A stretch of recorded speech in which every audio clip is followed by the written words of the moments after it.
میگه چون جهان بر شاخ گاو استاده راست، گاو بر ماهی و ماهی در هواست. پس هوا بر چیست؟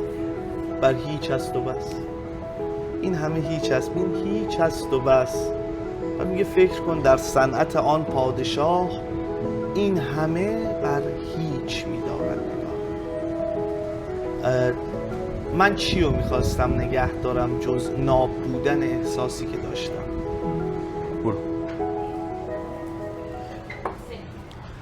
به نام خدا سلام عرض میکنم خدمت همه شما رفقای خوب و عزیزتر از جانم. امیدوارم که هر جایی از این کره خاکی که هستید حال دلتون خوب و لبتون پر از خنده.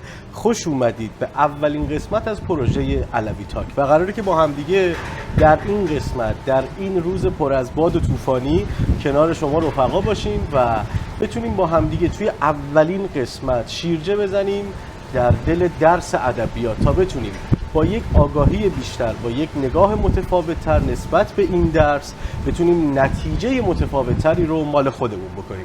مهمان این قسمتمون که قراره ازش استفاده بکنیم و صحبت‌های ارزشمندش رو بشنویم، یک فرد دوست داشتنی، یک انسان خوب، یک کسی که من سالیان ساله که باهاش رفاقت دارم و با هم همکاری داریم و یکی از بهترین اساتید درس ادبیات در شهر مشهد و کسی که میتونه قطعا صحبت‌هاش به شما کمک بکنه برای اینکه بتونید نگاه بهتری نسبت به درس ادبیاتتون داشته باشید.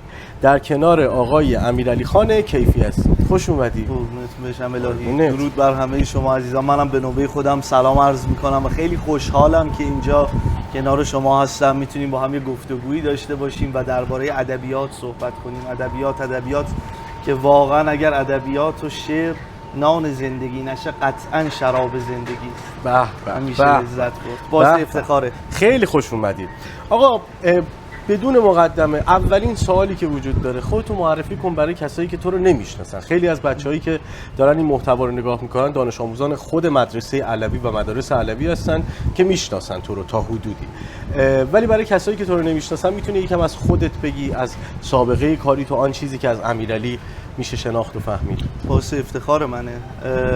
خب امیرعلی کیفی، مدرس درس زبان و ادبیات فارسی. سعی میکنم بیشتر هم نیمکتی باشم برای بچه‌ها تا اینکه معلم باشم و کارشناس ارشد ادبیات. بعد از اینکه کاردانی معماری رو گرفتم و یه بازه زمانی درس ریاضی و فیزیک که لذت بخش و جانانه بود رو سپری کردم، به واسطه اون شورانگیزی که ادبیات داره خوندن درس ادبیات رو شروع کردم به صورت آکادمیک و در کنار همون لذت می‌بردم وقتی راجع به ادبیات با بچه‌ها صحبت می‌کردم و خیلی دوست داشتم که این نشأه این حال خوب رو بچه‌ها بچشن و هنوز هم دارم ادبیات می‌خونم، لذت می‌برم ازش. به خیلی هم عالی. می‌دونی این اون چیزیه که میشه تعریفش کرد و به هر حال توی گوگل سرچ کرد، رزومه امیرعلی کیفی رو شناخت و فهمید. ولی اگه بخوای یکم امیرعلی رو عمیق‌تر توضیح بدی، یکم بیشتر توضیح بدی که با هویت تو آشنا بشن آدمایی که دارن امروز محتوای تو رو میبینن، خیلی به نظرم مهمه که بدونن تو از لحاظ شخصیتی، از لحاظ درونی یکم عمیق‌تر خودتو معرفی بکنی، بخوای بگی کی هستی. خب سوال خیلی سوال عمیقیه. یعنی من بعید میدونم که همه ما بتونیم اون نهایت وجود خودمون رو وقتی میخوایم معرفی بکنیم به زبون بیاریم. شاید بعضی چیزا ادرک ولا یوسف باشه، یعنی درک بشه ولی وصف نشه و اون چقدر سخت‌تر که من خودم بخوام بگم. چرا که میگن مشکان است که خود بگوید نه آن که عطار بگوید. اما سعی میکنم اگر در وجه و لباس معلم حاضر میشم کنار بچه‌ها و عمیق‌تر بخوایم همدیگر رو بشناسیم، یه هم نیمکتی باشم که خیلی بهتر، بیشتر و صادقانه تر میتونه راجع به ادبیات باهاشون صحبت کنه، میتونه راجع به شعر باهاشون صحبت بکنه، میتونه دوستشون باشه، میتونه کنارشون بشینه و یک لحظه باهاشون از دنیا جدا بشه وقتی که دارن یک شعری رو با صدای بلند میخونن. چقدر خوب. چی شد که ادبیات رو انتخاب کردی؟ اصلا چی شد یهو امیرعلی سر از درس ادبیات و معلمی در آورد؟ راستشو بخوای خیلی این پروسه پیچیده‌ای بود. یعنی اون بازه زمانی که خب در دوران دبیرستان من معماری می‌خوندم، در دوران دبیرستان ریاضی فیزیک می‌خوندم و بعدش در دانشگاه انتخاب رشته معماری کردم و خب اون پروسه‌ای که درش وجود داشت یک آنی بود، یک لحظه‌ای بود که من احساس کردم که به این جهان تعلق ندارم و اونقدرها هم قرار نیست زندگی کنیم که زندگیمون رو در جهانی که بهش تعلق نداریم سپری کنیم. بنابراین همون لحظه من احساس کردم بدون هیچ پیشینه، بدون هیچ آینده نگری، اینکه باید برم سراغ ادبیات، سراغ اون چیزی که وقتی که غرق مطالعه کردنم، وقتی دارم دربارش صحبت میکنم دیگه زمان برام مطرح نیست، دیگه جایی که اصلا مطرح نیست، انگار همه چیز حول محور اون میشه، انگار محاط اون میشم، احاطه شده اون میشم و من احساس کردم زندگی یک لحظه بیشتر نیست و دوست داشتم اون لحظه با ادبیات باشه برام. یعنی فارغ از این که یه رشته آکادمیک دیگری، یه رشته تحصیلی دیگه، یهو اون عشق، اون علاقه، اون صدایی که توی وجود تو هست فریاد داد که بریم سراغ ادبیات. راستش اصلا فکرم نکردم، یعنی بلافاصله بعد از انصراف از دانشگاه رفتم سراغ ادبیات و شروع کردم به یاد گرفتن، به دانشجوی ادبیات بودن. خیلی شجاعت میخواد. به نظر من فقط آدمای شجاع به درگاه خدا راه دارن دیگه. بعضی اوقات هم باید اینطور نگاه کرد. آفرین. یعنی واقعا همون دیوونگی که هر آدمی نیاز داره برای اینکه بتونه یه قصه منحصر به خودش رو شروع بکنه و به سرانجام برسونه، به نظرم رازش همون شجاعتیه که باید داشته باشی، چون واقعیت اینه که مسیر برای ما تعیین شده است. یعنی تا سن 50 سالگی یا حتی تا لحظه‌ای که میخوای توی خاک بری، پروژه برای تو چیده شده است تا کی درس بخونی، چه رشته‌ای رو بری، چه آینده‌ای رو برای خودت ببینی.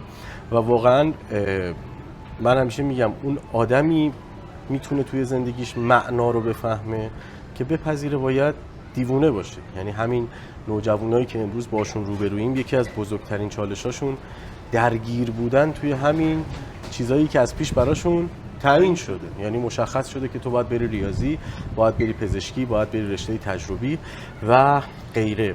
خوبه، من همیشه خوشحال میشم دیوونه ها رو میبینم. میگن دیوانه چو دیوانه ببیند خوشش آید. قصه دقیقاً همین نقطه است. یعنی آدمایی که راه خودشونو میرن کسایی هستن که باید بپذیرن دیوونه باشن تو مسیر زندگیشون. یه نکته‌ای که هست اینه که ما امروز تو دورانی داریم زندگی میکنیم که اصلا هدف این پروژه‌ای که کنار همدیگه هستیم و داریم اجراش میکنیم همون شعر سپهریه که میگه چشم‌ها رو باید شست، جور دیگر باید دید. من احساس میکنم که امروز به واسطه این که نوجوان امروزی دیگه بچه نیست، دانش آموز امروزی دیگه بچه نیست، یک انسانه، نیاز داره که یک کسی به اون چرایی‌های ذهنش چیکار کنه، پاسخ بده. یعنی یکی از سخت‌ترین کارهایی که بچه‌ها امروز انجام میدن پای کتاب نشستن. چرا سخته براشون؟ چون چرایی اون درسه براش مشخص نیست. یعنی همش توی سرشون یه صدایی وجود داره حرف میزنه که چرا من باید فارسی بخونم، چرا باید ریاضی بخونم، چرا باید درس بخونم، در حالی که تو دنیایی داریم زندگی میکنیم که مهارت اولویت اوله. حالا من از تو سوال میپرسم به عنوان یه متخصص توی این زمینه، من یه دانش آموزم، چرا باید فارسی بخونم؟ چرا باید 3 تا کتاب یا n تا کتاب ادبیات رو بخونم و این همه آرایه و استعاره و دستور زبان فارسی رو باید یاد بگیرم؟ میدونید امیر جان، من ابتدا پیرو حرف قبلی یاد یک شعری افتادم از مولانا که حرف خیلی قشنگی میزنه راجع به یک موج دریا. دیدی دیگه این موج دریا که میاد بالا به نوعی داره به خودش هم تعظیم میکنه. آفرین. میگه و سطح دریا بالاتره، یعنی اون بلند پروازی، اون نگاه والا اندیشانه‌ای که داره. میگه موج برآید ز خود و در خود نظاره کند، بعد سجده کنان، یعنی با کمال احترام به خودش سجده کنان که خود من آه چه بیرون ز حدی. این بیرون از حد بودنه اینه که در علوم پای شگفتی میآفرینه. من همیشه یه قصه ای رو تعریف میکنم اول کلاس برای بچه‌ها، یه قصه ای که عموما دانش آموزام سر کلاس شنیدن. داستان یک درویشیه، درویشی که یه کاسه گدایی دستش داره و هر روز در طلب یک اندوخته کوچیکی سراغ اون مستمندی خودش میره و به لطف و مدد خدا اون ظرف پر از پول میشه و این میاد برای خودش نونی، خرمایی، چیزی میگیره و اون رو بر میداره، میره خونه غذاش رو میخوره، شکمش سیر میشه و خدای خودش رو شکر میکنه و از خدا میخواد کاش ذره‌ای بیشتر به من بدی تا بتونم آسوده تر زندگی کنم، تا آسوده تر شکرگزار تو باشم. روزها میگذره، سالها میگذره و زندگی این درویش به همین شکل و منوال هست و هیچ تغییری نمیکنه، تا اینکه یک روز مثل عاقبت همه ما آدما اون از این دنیا میره و هیچ فرقی ایجاد نمیشه. وقتی میره پیش خدای خودش بهش میگه من بنده بدی بودم، خدا میگه نه. میگه کار نادرستی انجام دادم، بازم میگه نه. اتفاقا بی‌نظیر بودی و شگفت انگیز. میگه پس بعد از این همه دعا و ثنا گفتن تو چرا یک ذره بیشتر نذاشتی که آسوده تر زندگی کنم؟ خدا بهش میگه تا حالا با کاسه خالی، با ظرف خالی رفتی خونه؟ میگه نه. میگه خب بنده من ظرف تو بزرگتر میکردی. من فکر میکنم ادبیات اون چیزی نیست که ما تو ظرفمون میذاریم، نمره ادبیات هم اون چیزی نیست که تو ظرف ما میاد. ادبیات اون چیزیه که ظرف ما رو بزرگ میکنه، اندازه ما رو بزرگ میکنه، باعث میشه بیشتر درک بکنیم، بیشتر احساس کنیم. اگر قرار غمگین باشیم بهتر غمگین باشیم، اگه قرار شاد باشیم بیشتر شاد باشیم، اگه قرار عاشق شیم عشق رو واقعی تر لمس کنیم، نه اونطور که برامون تعریف شده.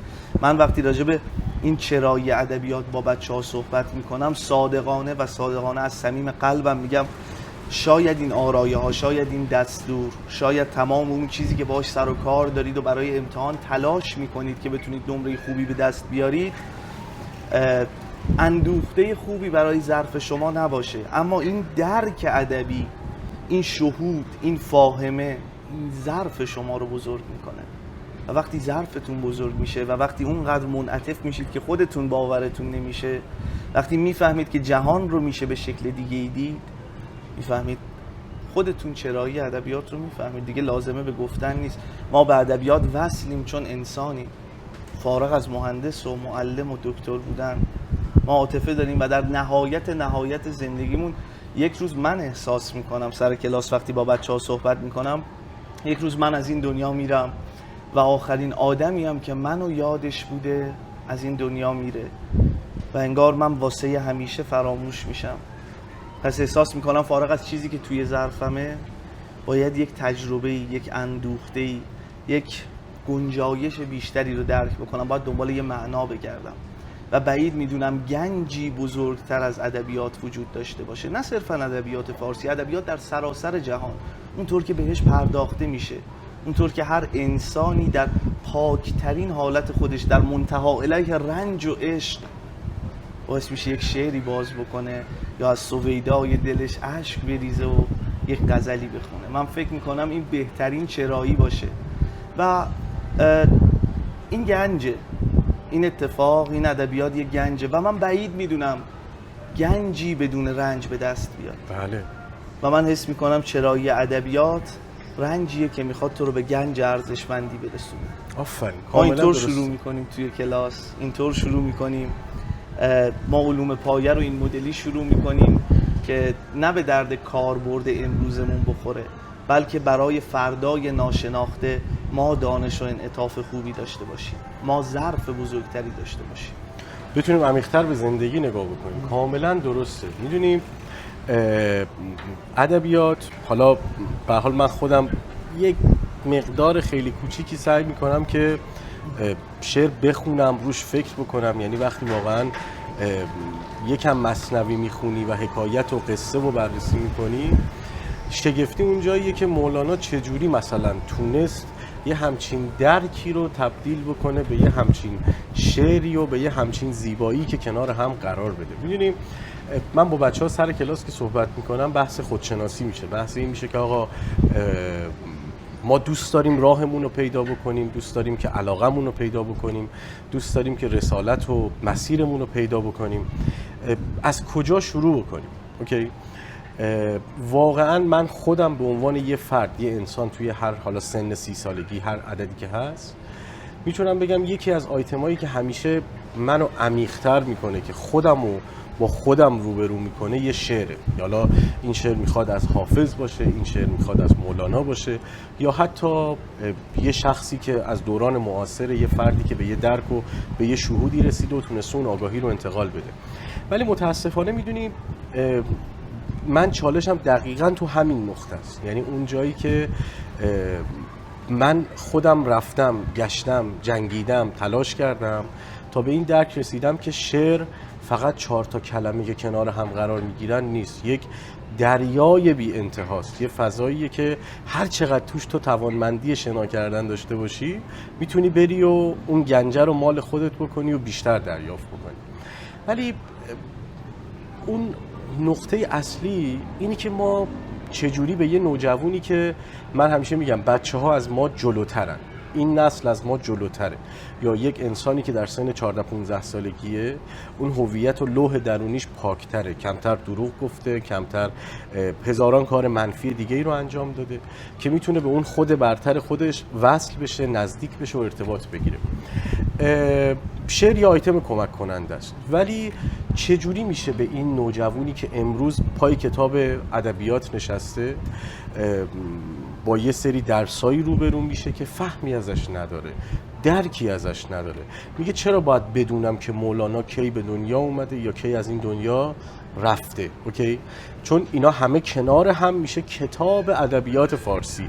یه سری دستور ادبیات فارسی داریم که مضارع چیه، ماضی چیه و امثال هم چیه، تا اینکه حالا اون قسمت شاه کلیدش میشه اون شعری که به تو معنا میده.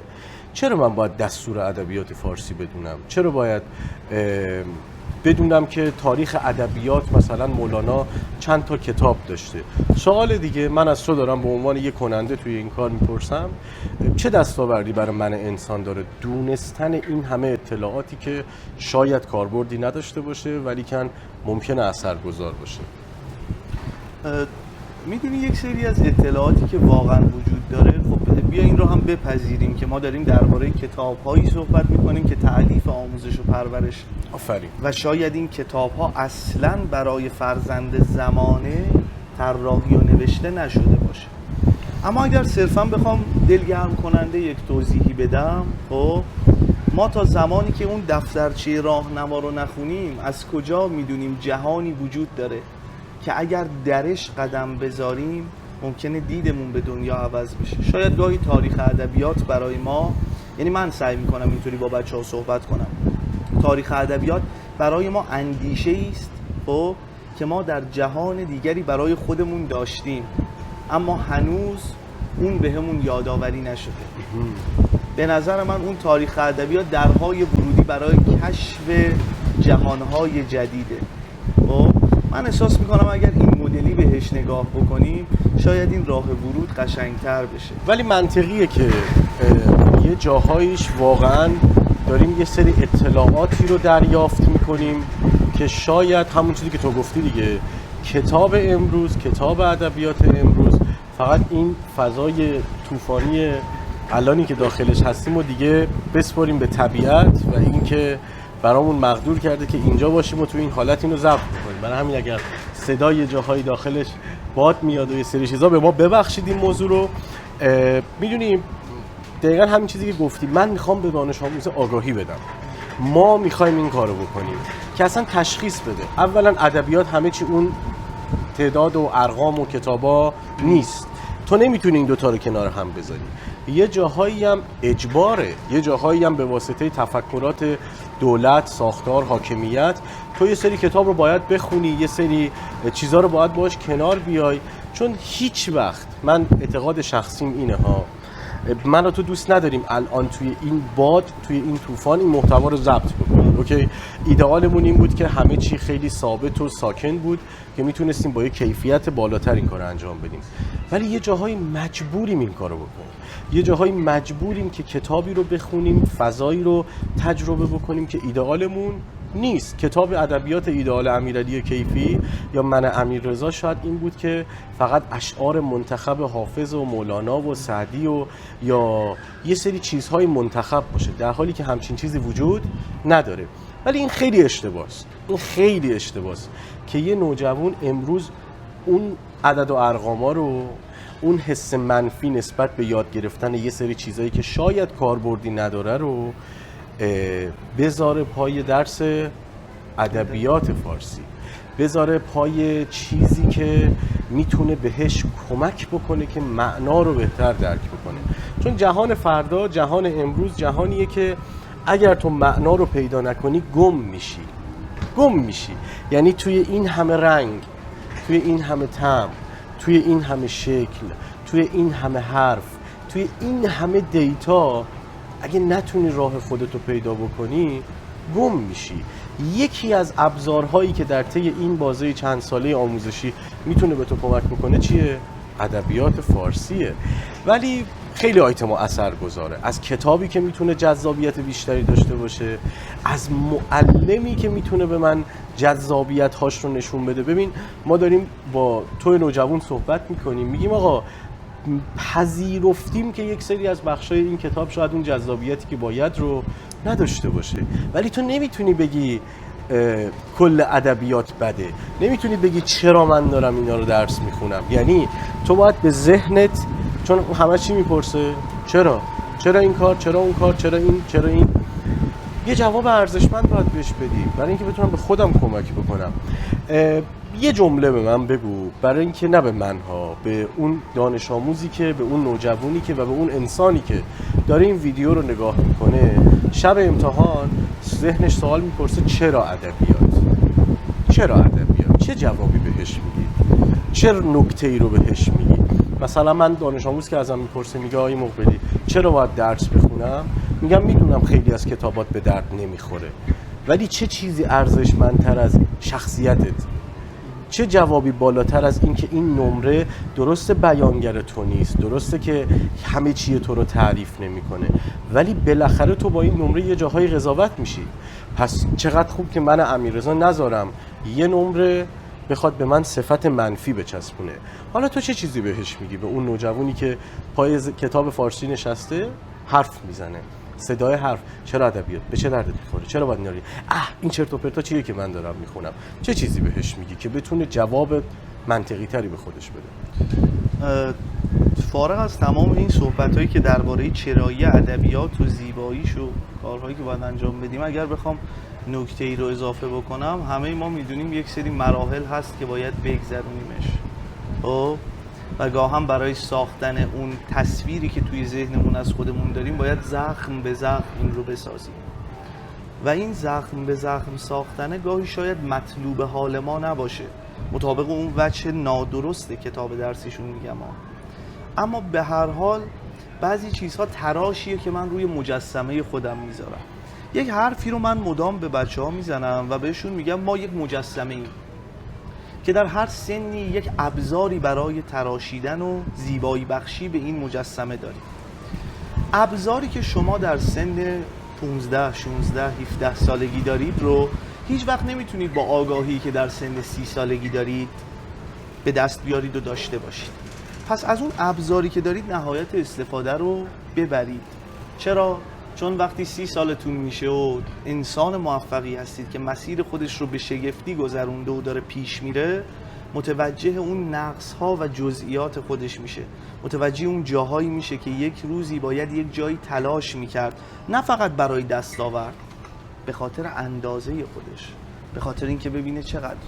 من بی‌تعارف و صادقانه همیشه اون چیزی که برام رنج‌آور بوده رو رفتم سمتش، رفتم سراغش، چون چیزی که آسونه یا چیزی که ساده است چطور میتونه شایسته من باشه؟ من احساس میکنم اگر قرار گنجی که به دست میارم خودم باشم، پس رنج بزرگشم خودم. پس اگر گاهی دشواری احساس میکنم و نمیتونم اون زیبایی رو درک بکنم، ولکن من اصلاً به قول معروف موضعی نمیگیرم. گاهن من خودم کتاب رو باز میکنم میگم من فلان درس رو رد میشم از روش. چرا؟ چون اصلا اینو حتی زیبایی هم نداره بخوام سر کلاس باهاش صحبت کنم، صرفا یک ایده است. خب و من فکر میکنم ذهن شما پر از ایده های جذابتره که بخواد با این ایده ها پر بشه، پس بهتر رد بشی. اما گاهن برای گذروندن یک مرحله باید یک سری تراش ها روی خودمون بذاریم. آفرین. یعنی همون که کاری نمیتونی بکنی، ببخشید اصطلاح عامیانش آش کشک خالته، کاری نمیتونی بکنی. میدونی برای رسیدن به یه چیز ارزشمند خیلی جالبه، اصلا موفقیت تعریفش همینه. یه جایی میخوندم میگفتش که هر دقیقه طوفان و باد داره میشه. خیلی زیاده، خیلی. یه جایی میخوندم میگفتش که موفقیت یعنی هنر به تعویق انداختن لذت‌های لحظه‌ای. دوباره میگفتش که موفقیت یعنی هنر به تعویق انداختن لذت توی لحظه. اوکی؟ یعنی اینکه تو توی لحظه دلت میخواد گوشی تو چک بکنی ولی بگی بعداً توانمندی کنترل و مدیریتش رو داشته باشی، میشه تعریف موفقیت. اوکی؟ حالا این موفقیت واسه یه دانش آموز به نظر من در نسل امروز، در دوران امروز، میشه پذیرش یاد گرفتن در مورد چیزهایی که شاید به درد من نخوره. به خاطر چی؟ به خاطر ساختن یک کاراکتر قدرتمند. من میگم نوجوان امروزی که یه سری چیزهایی رو تحمل میکنه، یه سری چیزهایی رو یاد میگیره که شاید تو زندگیش کاربردی نداشته باشه، برای رسیدن به یه موفقیت میتونه توی سن 20 سالگیش خیلی کارهای سخت‌تر رو پشت سر بذاره. چون به نظرم میگن جهاد اکبر یعنی جنگ با کی؟ با خودت دیگه، بالاترین جنگه. وقتی که تو میپذیری دنیا داره به این نوجوان میگه که چی؟ درس خوندن به درد نمیخوره. دنیا داره بهت اینو ثابت میکنه. یعنی دنیا، محتوا، دوستا، خیلی از آدمای دور و برمون میگن درس میخونی که چی بشه؟ چه اتفاقی بیفته؟ بابا این چرت و پرتای ادبیات و امثال هم به چه دردت میخواد بخوره؟ اون کسی که میتونه خودش رو کنترل کنه، اون کسی که میتونه جهان ذهنی خودش رو کنترل بکنه، که ورودی رو کنترل بکنه و در نهایت رفتار درستی انجام بده، اون لایق موفقیته. لایق اینه که جهان فردا آدمی رو زندگی بکنه که تمام موفقیت ها مال اون باشه. واسه همین چاره ای نیست. میشه تغییر داد سیستم آموزش رو؟ نه، من میتونم چند تا نکته اضافه بکنم. بله. حرفایی که زدید بی‌نظیر بود. میدونی منم یه دوستی داشتم به هم میگفتش مدیریت زمان این نیست که همه رو بنویسی سر ساعت یا برنامه. مدیریت زمان مدیریت رنجاست به نظرم. خب و این چیزی که این از خود گذشتگیه، یک باز ارجاع میدم به یک شعری میگه تا نگردی بی خبر از جسم و جان، گرچه گنجی در نگنجی در جهان. مسئله بر سر همینه. خب که من اون زمانی، یک زمانی به وجود میاد که من باید از خودم بگذرم تا بفهمم بزرگتر، بیشتر و ارزشمندتر از چیزیم که تا الان بودم. پس گاهن این رنج منطقی نیست. به زعم من جهان خیلی مقوله عادلانه ای نیست که و خود این سیستمی که ما داریم، بله. کنکور آموزش پرورش خیلی عادلانه نیست که ما هم بخوایم ناعادلانه با خودمون برخورد بکنیم. اما اینجا وجه صیقل یافتن من چی میشه؟ اینجا وجه این چی میشه که من در چه صورتی متوجه میشم که بیش از اون چیزی که امروز از خودم در آینه میبینم هستم، مگر جز اینه که از خودم بگذرم؟ این درون آینه روبرو چه میبینی؟ تو ترجمان جهانی بگو چه میبینی؟ آفرین. واقعا این چیزی که میبینی منم. و اون رسانه‌ای که امیر جان گفتی بهم، من همیشه صحبتم سر اینه با بچه‌ها سر کلاس، با این هم نیمکتی‌های عزیزم، و بهشون میگم که چرا ما فکر میکنیم اون چیزی که امروز بهش علاقه داریم چیزیه که ما بهش علاقه داریم، نه چیزی که رسانه برامون تصمیم گرفته بهش علاقه داشته باشیم. این خیلی مسئله است. بله.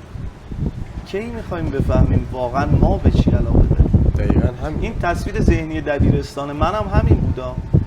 خب یه تازه من وقتی که رفتم ادبیات بخونم، اینو خیلی خودمونی بگم، دوست آشنا از من میپرسیدن که واقعا ادبیات، خب میدونی دیگه این رشته ادبیات محض خوندن در علوم پایه‌ای که بنده خوندم به گونه دیگه‌ای هستش در جامعه، و میگفتن اگه واقعا علاقه داری. من میگفتم من نمیدونم که واقعا علاقه دارم یا نه، من نمیدونم این علاقه برای منه یا نه، اما احساس میکنم قدم برداشتن در این مسیر من رو به خودم نزدیکتر میکنه. این یک آن نیست که تو میتونی بگی مثلا من اینو دوست دارم اینو دوست ندارم.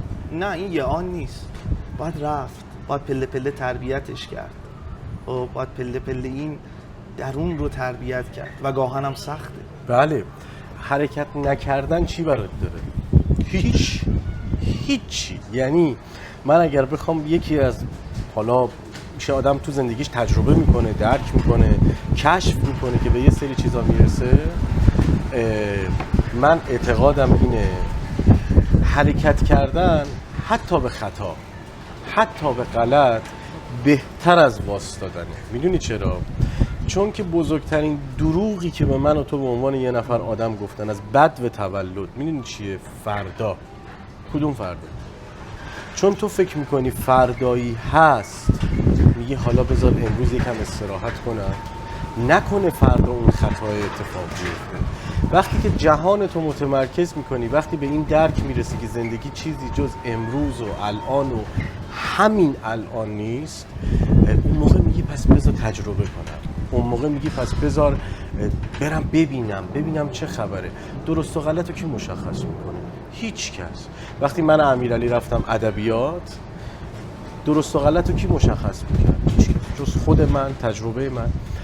تو واقعا واسه نه تنها من به عنوان یک کسی که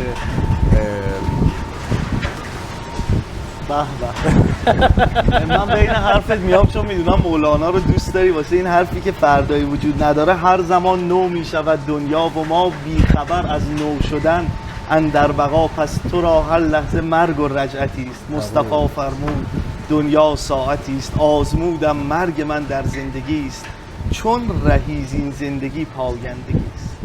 خلاص گفتم این باد زیبا که اومد عالی بود. پس خودتون باید بفهمید، باید درک بکنید، باید بدونید که اون چیزی که باعث میشه که از این مرحله رد بشی، بتونی یه نتیجه بهتر، یه نگاه بهتر نسبت به مسیرت داشته باشی، اینی که نجنگی. جنگیدن جز این که خودتو ضعیف بکنه هیچ خروجی برای تو نداره. یعنی حاصل جنگی که یک سمتش سیستم آموزش پرورشه، یک سمتش یک ماتریکس از قبل چیده شده است، عملاً زور زدن باهاش و جنگیدن چیه؟ باخت. اصلا شک نداریم به این که آقا باخته و باید خودمون نگران خودمون باشیم و باید همه شماها خودتون به خودتون یک جواب آگاهانه بدید که اگر قرار شب امتحان تلاش بکنی، اگر قراره که شب امتحان وقت بذاری و ادبیات رو بخونی، برای کسی نیست جز خودت، برای کسی نیست جز اون هویت ارزشمندی که باید ساخته بشه. تو ادامه مسیرمون بریم حالا سراغ یکم سطح. خیلی عمیق شدیم دیگه به نظر. یکم بریم توی سطح، جایی که باید یه آزمونی رو شرکت بکنیم، یه امتحانی رو بدیم، یه امتحانی که گفتیم آش کشک که خالص کاری نمیتونی بکنی، نه میتونی امتحانه رو شرکت نکنی، نه میتونی اثرش رو نادیده بگیری توی فردای خودت. بالاخره هر کدوم از ما در یه دورانی از تاریخ به دنیا میاییم. این نسلی که داره این ویدیو رو نگاه میکنه در سال 1404 امتحان فارسی داره و باید از این پروژه رد بشه. شاید همه چیز نباشه ولی یه فضای مهمه. نمره یه فضاییه که میشه مدیریتش کرد. چجوری؟ با اطلاعات بیشتر، با آگاهی بیشتر شما میتونی نتیجه بهتری رو مال خودت بکنی. حالا نکته اینجاست، بریم با هم سراغ امتحان ادبیات فارسی، درس ادبیات فارسی. من یه دانش آموزم که میخوام برم سراغ امتحان. چه چیزایی رو باید بدونم که عملکرد بهتری داشته باشم؟ تا بتونم از زمان خودم، چون الان شاید یه دانش آموزی که داره این ویدیو رو میبینه 5 ساعت وقت داشته باشه، شاید یک روز و 5 ساعت وقت داشته باشه. مهم اینه که چجوری بتونم از زمان خودم درست استفاده کنم که نتیجه بهتری رو مال خودم کنم. من میتونم با بچه‌ها صحبت بله کنم از کامل بابتش؟ کامل. خب همه ما میدونیم که این امتحان ادبیاتی که داریم در هر سه پایه 10، 11 و 12 بین 3 بخش تقسیم میشه، یعنی قلمرو زبانی، قلمرو ادبی و قلمرو فکری. من پله پله برای اینکه نمرمون بتونه ارتقا پیدا کنه بهتون توضیح میدم. ببینید بچه‌ها، ما در قلمرو زبانی از 7 نمره‌ای که داریم 2 نمره ما املا و 1 نمره معنی واژه است. یعنی فقط 4 نمره مدرسی و تکنیکاله که شما باید یک دستور زبانی رو یاد بگیرید که پیش برید. پس 3 نمره رو ما در اینجا به چه صورت داریم؟ به این صورت داریم که خیلی ساده با مرور جزئی کتاب میتونیم دریافتش کنیم. و در قلمرو ادبی هم داره همین اتفاق مجددا میفته. یعنی چی؟ یعنی ما در قلمرو ادبیمون فارغ از اون 5 نمره‌ای که داره که 3 نمرش آرایه است، 1 نمره تاریخ ادبیات که یک سری شاعر و آثارشون هستن که ما باید اینها رو حفظ کنیم، و 1 نمره هم شعر حفظیتونه که حالا هر سال مطابق بخشنامه به شما میگن که کدوم شعرها رو باید حفظ کنید یا نکنید. به این صورت پس تا اینجا قریب به 5 نمره رو ما میتونیم خیلی ساده با یک مرور جزئی و کلی بدون هیچ دانشی و صرفا بر پایه حفظیاتمون پیش ببریم. در قلمرو فکری ما 8 نمره رو پیش رو داریم. این 8 نمره 4 نمرش درک مطلبه که میشه اون محتوای درسی، اون فهم درسی، اون دانشی که اون درس میخواسته برای شما بذاره، و 4 نمرش هم باز برگردان عبارات به فارسی روانه، چه اون عبارت نظم باشه و چه اون عبارت نثر باشه، که ما فقط باید 3 پارامتر رو حفظ کنیم و رعایت کنیم. یکی برگردان معنای واژه ها، مترادفات رو بنویسیم، اگر کنایه یا استعاره‌ای داره اون کنایه یا استعاره رو برگردونیم، و از نظر دستوری جمله خودمون رو مرتب کنیم. خب حالا میخوام ببینم بابت اون مابقی نمرات چی کار بکنم. در مرحله اول چه کاری انجام بدم که بتونم نمره اولیه رو داشته باشم. 5 نمره حفظیات بود به راحتی، 4 نمره هم معنی. تا به اینجا 9 نمره ما دریافت میکنیم. از 4 نمره درک مطلب اگر زمان کافی رو نداریم برای اینکه بخوایم هر متن رو یا هر قصه رو یا هر شعر رو موشکافی کنیم، میتونیم متوسل به نمونه سوالا بشیم و ببینیم سوالات چجوری به صورت سوال محور درک ما رو از یه متن میتونن بالا ببرن و ما خیلی ساده تر بتونیم نمرش رو بگیریم. اما 4 نمره دستور زبان و 3 نمره آرایه های ادبیتون واقعا جهد لازم داره، واقعا تلاش لازم داره. آموزه‌ایه که شما از کلاس 7 به قول معروف داشتید این آموزش ها رو میدیدید، خب، و باید پله پله یاد میگرفتید و میومدید بالا. حالا اگر من همه نمرش رو نتونم بگیرم، چطوری کمینه نمرش رو دریافت کنم؟ کارگاه‌های متن پژوهی بعد از هر درس در قلمرو زبانی و ادبی یک بخش گسترده‌ای از این نمرات رو شامل میشه که صرفاً با خوندن همون که سوال و جوابش در کتابتون هست میتونید نمرش رو بگیرید و مابقیش رو بهتون پیشنهاد میکنم گاهی برای به دست آوردن گنج‌های بزرگ رنج‌هایی هم بکشید و اون مابقی نمره رو دریافت بکنید. به زعم من با یک مطالعه منظم، با یک مطالعه هوشمندانه، نه اینکه من هر درس رو بشینم به طور کامل بخونم صرفا، شما میتونید ادبیات رو بین نمره 15 تا 17 18 حتی به سادگی دریافت بکنید و اون 2 نمره شایسته آدم‌هایی که تا آخرین لحظه اون رنج رو تحمل میکنن. به قولی میگن رنگین کمون خب به چشم انسان‌هایی زیبا میاد که تا آخرین لحظه زیر بارون دووم آورده باشن. و به نظرم اون درصد و تراز خیلی میتونه شیرین باشه براتون در هر سرشته و امیدوارم که ادبیات رو هوشمندانه مطالعه بکنید، نه صرفا این که برید هر درس و زبانی و فکری و ادبی همه چیزش رو بخونید. نه، قلمرو زبانی یاد گرفتنیه، قلمرو ادبی یاد گرفتنیه، اما اون اندیشه رو باید براش زمان بذارید و پله پله. با این روال و با این منوال شما میتونید درستون رو بخونید، پیش ببرید و اون نمره‌ای که شایسته و بایسته است رو دریافت بکنید. در نهایت خلاصه تر بخوام بهتون بگم، درک مطلب رو سوال محور پیش ببرید. از معانی غافل نشید که نمره به سزایی براتون خواهد داشت و برای دستور و آرایه حتما به تمرینای کتاب توجه کنید و در کنار اون سوال محور پیش برید. باورتون بشه یا نشه، من نقش دستوری یک واژه که تو درس اول یک چیزه و تو درس 16 هم یک چیز دیگه هست رو نمیتونم حفظ کنم. زمان روش نذارید، تکنیکش رو یاد بگیرید. حتی تو بازه کم شدنی هست.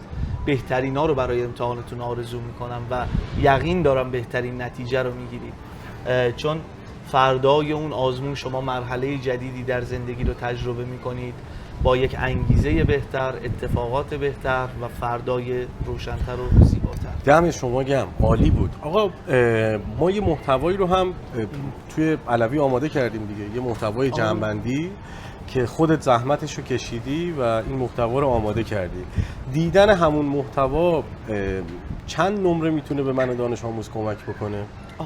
دقیقاً این میشه همون بحثی که صحبت داشتم میکردم. موارد خوندنی رو، خب مواردی که بر اساس درک مطلبه که باید دانش آموز بخونه و مطالعه بکنه، یا به صورت سوال محور یا به صورت متن درس رو که باید خودش انجام بده.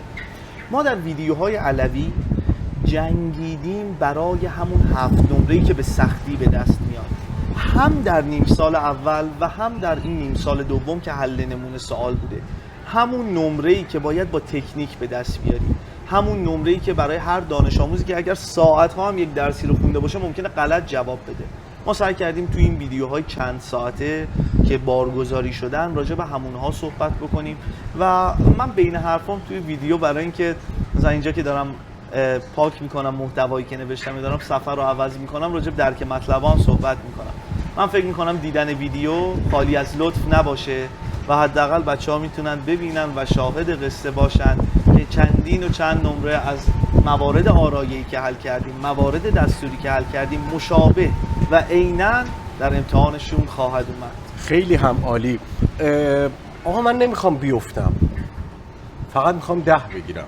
خیلی ها هستن، چون یه واقعیتی که وجود داره که ما نمیتونیم آدما رو فقط اون تاپ ترینا در نظر بگیریم. اوکی، ما میخوایم کمک کنیم به اونی که میخواد داره میفته، کمک کنیم که نیفته. چی کار کنه؟ فرض کن 2 ساعت مونده تا امتحان، 10 ساعت مونده تا امتحان، روز قبل از امتحانه و من میخوام فقط چند بگیرم؟ 10 بگیرم. چی کار کنم که 10 بگیرم؟ کارگاه‌های متن پژوهی رو حتما بخونید و اون درک مطلبایی که بعد از روانخوانی و شعرخوانیاتون هست. خیلی اوقات طراح سوال میاد قریب به 7 نمره 6 نمره از امتحان رو عیناً با همون سوال و جواب میاره و خب این میتونه نمره خیلی قابل قبولی برای من درست کنه. و خب یک سری مطالب دیگه هستش که قطع به یقین ما میتونیم یک متن فارسی رو میبینیم برگردانیم به زبان ساده. رو واژه‌هاتون تسلط داشته باشید، مروری بر همون درک مطلب و معنی واژه‌ها داشته باشید. از 2 نمره املا، 1 نمره معنی واژه، 1 نمره تاریخ ادبیات و 1 نمره حفظ شعرتون هم غافل نشید. ببینید بچه این خودش 5 نمره است. 8 نمره هم که معنی و مفهومه. تازه تمام امتحان قریب به 6 نمرش سوال و جواب تو کتابمونه.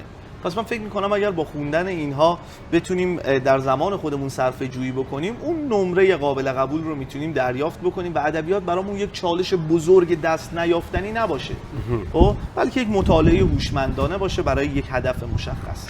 خیلی هم عالی. ما پس صحبت کردیم با هم در مورد جزئیات کتاب ادبیات گپ زدیم، در مورد چگونه امتحان دادنه صحبت کردیم. من یه نکته رو حالا من از کلمه ها فرار میکنم، از صفت ها فرار میکنم. یعنی اینکه نه خودم رو مشاور میدونم، نه خودم رو معلم میدونم، نه خودم رو مدیر میدونم. به عنوان یک کسی که سالهاست با بچه ها زندگی کرده و یه چند سالی هم هست که اونا زندگیش شدن. اوکی، یعنی من واقعا میتونم بگم سالهاست خودم رو زندگی نکردم که بتونم این بچه ها رو بهتر بشناسم. یه چیزی رو قلباً حس میکنم که بچه ها ازش غافلن، اونم برچسباییه که خودشون به خودشون میزنن. اوکی، میدونی در نهایت یه استادی داشتم یه جمله‌ای میگفتش که شما بدن نیستید، شما بدن دارید. اوکی، شما اسمی که نام میبرن شما رو نیستید، اسم دارید. اوکی، شما اون ذهنی که داره توی سرتون همه چی رو بالا پایین میکنه و آنالیز میکنه نیستید، شما ذهن دارید.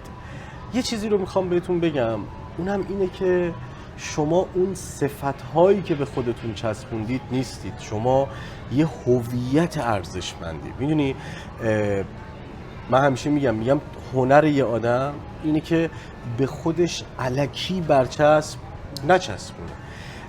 ساده ترین کار برای آدمی که نمیخواد یاد بگیره اینه که بلد نیستم. ساده ترین کار برای یه دانش آموزی که 4 تا نمره منفی گرفته اینه که بگه سخت بود، یاد نمیگیرم، ادبیات سخته.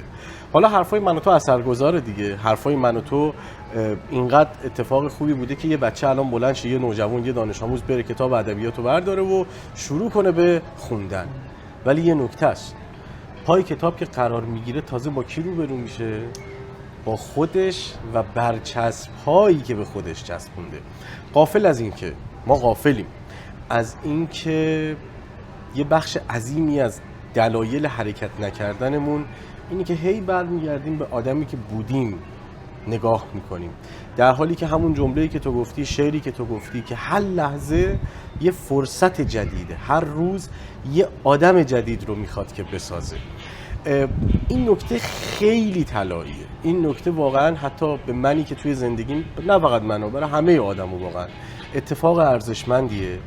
اینی که لحظه‌ای که یه آگاهی نو دریافت میکنی باید بپذیری که آدمی که بودی رو بندازی بیرون. یعنی این یه هنره که من امروز اگر میرم پای کتاب ادبیات میشینم، رفقا آدمی که بودی رو بندازید کنار. سرعت شیر کمتر از سرعت آهوه دیگه. قاعدتاً اگر توی اون فعل و انفعال شکار شدن و فرار کردن بخواد آهو و شیر رو در نظر بگیری، شیر همیشه آهو رو شکار میکنه، با اینکه سرعت آهو بیشتره. پس هیچ منطقی وجود نداره. میگن علت این که آهو شکار میشه اینی که به واسطه ترس، به واسطه قیاس کردن فاصله خودش با شیر، هر چند ثانیه‌ای برمیگرده یک لحظه عقب رو نگاه میکنه که فاصله خودش رو بسنجه و همون یه لحظه عقب برگشتنه باعث میشه که اون اختلاف سرعت جبران بشه و چه اتفاقی بیفته؟ شکار بشه.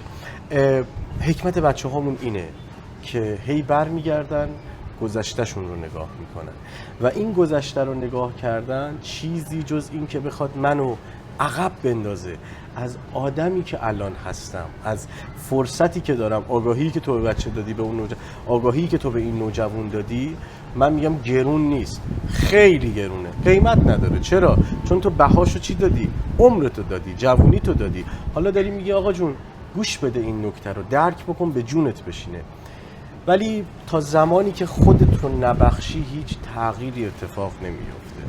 تا زمانی که به خاطر هر اشتباهی که کردی، آقا 4 گرفتی ادبیات تو دیگه، ذهنیت چی میگه؟ میگه من نمیتونم. یه برچسبی اینجا چسبیده میگه من نمیتونم.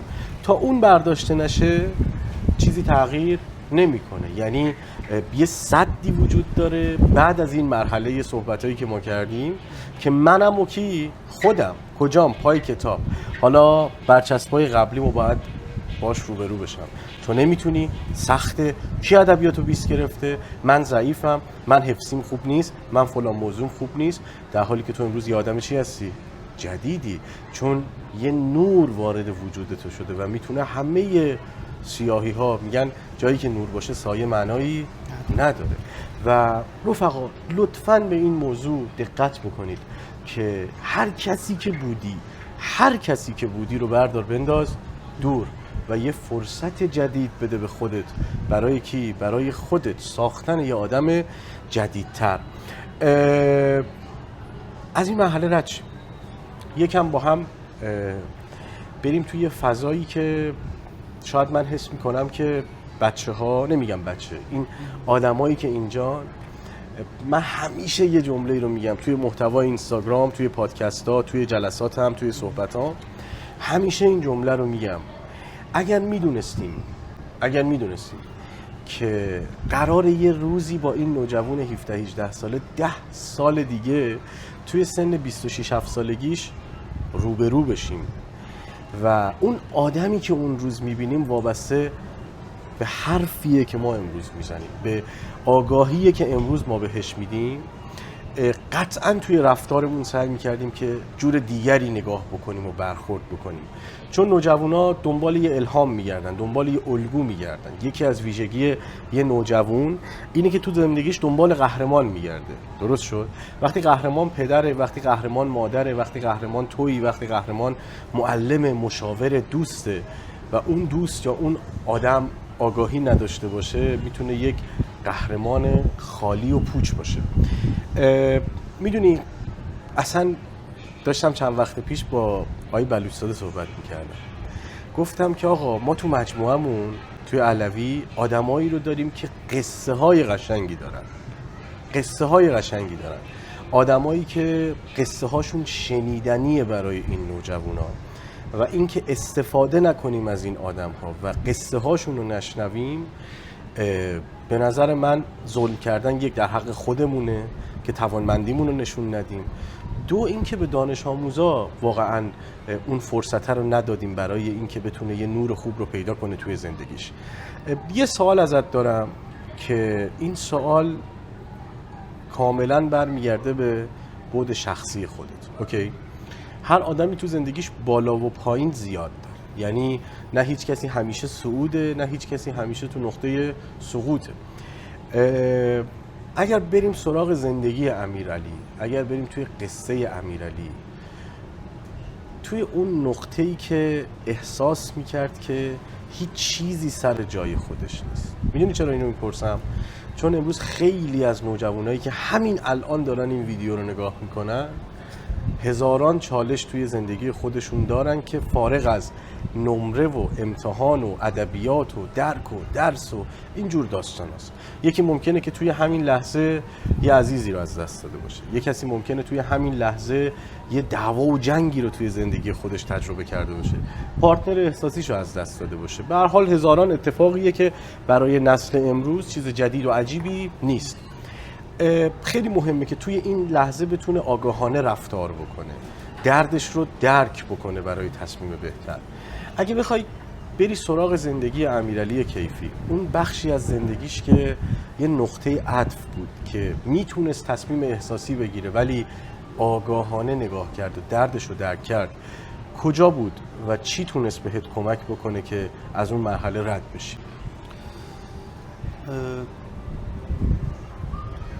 یه مقدار میدونی راجع به این تجربیات صحبت کردن سخته، چون به قول معروف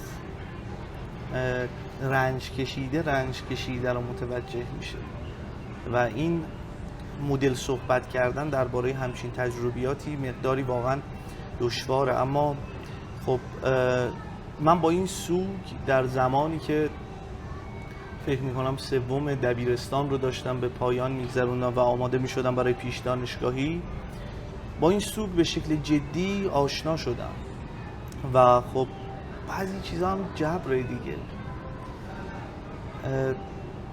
نمیخوام خیلی عمیق شم راجع به صحبت کردنش. یک چیزی میخوندم، من یه دوستی داشتم خیلی عزیز بود برام، 2 شعر رو با همدیگه قاطی میکرد. خب یه شعری حافظ داره میگه جهان و کار جهان جمله هیچ بر هیچ است، 1000 بار من این نکته کردم تحقیق. و اون شعر سهرابی که خوندی همیشه این به من میگفت جهان و کار جهان جمله هیچ بر هیچ است، تا شقایق هست زندگی باید کرد. و اینکه تو از اون هیچه بتونی همه چیز خودت رو پیدا بکنی، دوباره برگردونی، دوباره بازیابی بکنی، من فکر میکنم همه ما تجربه خواهیم کرد. خب و آدمی که فردای من باشه، آدمی که فردای تو باشه، بستگی داره به نوع برخورد ما با اون تجربه.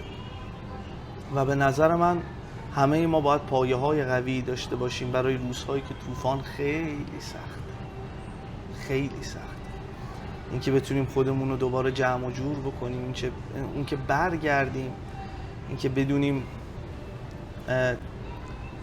دنیا آن و کمتر از آنیه و بفهمیم این هر لحظه دوباره بودن. نمیتونم من خیلی راجع به صحبت کنم، بی تعارف. سالیان سالم صحبت نکردم، صحبتم نمیتونم بکنم. فقط اینکه من نمیدونم، من امید این که برمیگشتم خونه و مامانو میدیدم و لذت میبردم از دیدن مهربانود و حالم خوب میشد برام کفایت داشت و ما بقیش مسئله دیگه است. بذار کنارش یه قصه بگم. ما تو نجوم کهن، خب فرار کنم ازش، خب ما تو نجوم کهن میگیم که زمین مرکز جهانه، این زمین رو شاخه یه گاو رو شکم ماهیه. این قبل از گاهی بله نظریه اول بود. آره بطلمیوسی و این حرفا. بعد یه شعری تو منطقه طیر عطار هست، خب میگه چون جهان بر شاخ گاو استاده راست، گاو بر ماهی و ماهی در هواست، پس هوا بر چیست؟ بر هیچ است و بس. این همه هیچ است، این هیچ است و بس. و میگه فکر کن در صنعت آن پادشاه، این همه بر هیچ می‌دارد نگاه. من چی رو میخواستم نگه دارم جز ناب بودن احساسی که داشتم و در اومدن از اون پیله. من فکر میکردم یه جور دیگه ای باید چسبید بهش. من میگم چندان که خواهی در نگر در من، که نشناسی مرا زیرا از آن کم دیده ای. من 100 صفت گردیدم، تو مست سرخوشی، من مست بی سرخوشم. تو عاشق خندان لبی، من بی دهان خندیدم. مانند طفلی در شکم، من پرورش دارم ز خون. یک بار زاید آدمی، من بارها زاییدم. به زعم من این زایش از ذهن ما باید بیش از اینها باشه و هر لحظه اون تولد وجود داشته باشه. بله. یه چیزی بگم، گفتن از حالا من سوالی که ازت پرسیدم این بود که هممون یه نقطه تلخ و تجربه کردیم. هممون. اوکی. یکی عزیزش رفته، یکی رفیقش رفته، یکی یارش رفته، یکی سلامتیشو از دست میده، یکی یه خبر بد میشنوه. میدونی خیلی مهمه که توی زندگیت وقتی که یه هدفی توی زندگیت داری، یه دلیلی توی زندگیت پیدا کردی که آقا من باید برای یه چیزی بجنگم، از یه کسی رد بشم، از یه چیزی رد بشم و اون خودمه که باید رد بشم. حالا تو دیگه نمادی از شعری و من هی با شعر سعی میکنم مسیر رو ببرم جلو. فروغ یه شعری داره میگه که عشق چون در سینه ام بیدار شد. عشق به کی؟ عشق به خودم، عشق به اون ندا و صدای درونی که توی من وجود داره. میگه عشق چون در سینه ام بیدار شد، از طلب شوق رسیدن به چی؟ شوق رسیدن به اون چیزی که توی وجود خودت پیداش کردی، از طلب پا تا سرم ایثار شد. یعنی این که من واسه به دست آوردن اون شخصیت، اون چیزی که توی مسیر خودم دارم میبینم، حاضرم پا تا سرم رو ایثار کنم. این دیگر من نیستم. حیف از آن عمری که با من زیستم. میدونیم درد مال منه، غم مال منه. شاید حرفی که میزنم یکم برای این نسل هضمش سخت باشه، اوکی، ولی واقعا زندگی اونور من تازه اتفاق میفته. من هر وقت که عبادت میکنم، هر وقت که با خودم و خدای خودم خلوت میکنم، یه چیزی ازش میخوام، منو از من بگیر. یه توصیه‌ای که واقعا میتونم به شماها بکنم توی این لحظه ها و توی این روزای حساستون، اون ذکری که حالا به زبان عربی خیلی ها بیان میکنن، به نظرم خیلی خوبه که ما یه وقتایی یه سری جمله ها رو به زبان فارسی خودمون بگیم. این که تو روزی 10 بار با خودت توی لحظه های پر از رنج و پر از غم و پر از درد زندگیت بگی خدایا منو از من بگیر، بذار یه راه دیگه ای رو ببینم، بذار یه صدای دیگه ای رو بشنوم. اون جاییه که تمام دردا، تمام غما، تمام اندوها، تمام شادیها، تمام موفقیت‌ها رنگش رو کلاً از دست میده و باز به تو کمک میکنه که تو به حرکت در بیای. چون خیلی مهمه توی این لحظه ها و این روزها حرکت بکنی توی زندگیت. یه دانش آموز، یه نوجوان امروز گفتم توی دنیای اینستاگرام، توی تله الگوریتم ها گیر کرده و یکی از مهمترین موضوعات اینه که بتونه حرکت بکنه. حرکت وقتی اتفاق میفته که تو بهانه به خودت ندی، حالا غم، جوگیر شدن، تنها بودن، شادی بیش از اندازه است و هزاران نکته دیگه. واسه همین خواهش میکنم توی امروز، توی این لحظه ها، توی این ثانیه های مهم زندگیتون به خودتون فرصت اشتباه کردن و خطا کردن ندید. توی این لحظه ها از زمانتون استفاده بکنید، مراقبت بکنید، چون همیشه یه دلیل و بهانه برای انجام ندادن هست تا لحظه ای که از این دنیا بری. یعنی یه انسان برای خوبی کردن میتونه هی صبر بکنه تا لحظه ای که از این دنیا میره. واسه همین فردا و امتحان به سمتتون داره میاد.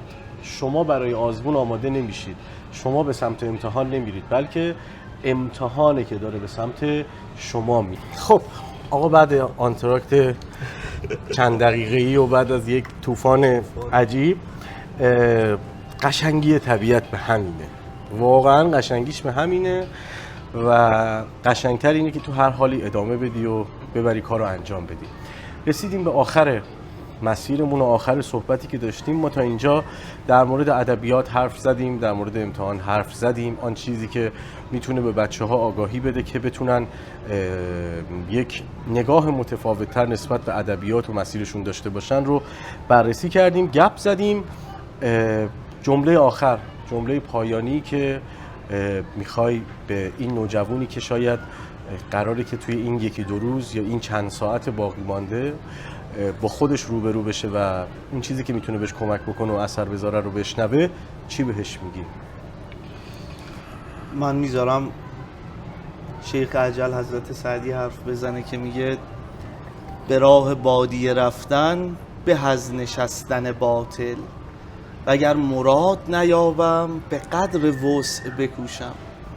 حتی اگه مرادی هم نیافتید، لااقل به اندازه خودتون، به اندازه وسعتون تلاش بکنید.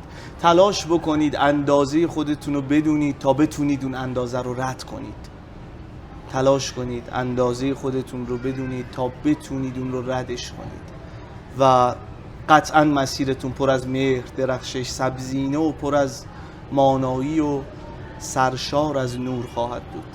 بهترینا رو میتونم آرزو کنم براشون، چون من عاشق نسلی هستم که در این سالیان باشون توی یه نیمکت کنار هم دیگه نشستیم بی نهایت. یعنی من هر وقت میونه این صحبت ها میشه، ببخشید اینو اضافه بکنم، انقدر غرق بچه ها، انقدر غرق این عزیزام، انقدر غرق این هم نیمکتی هم که خودم رو یادم میره.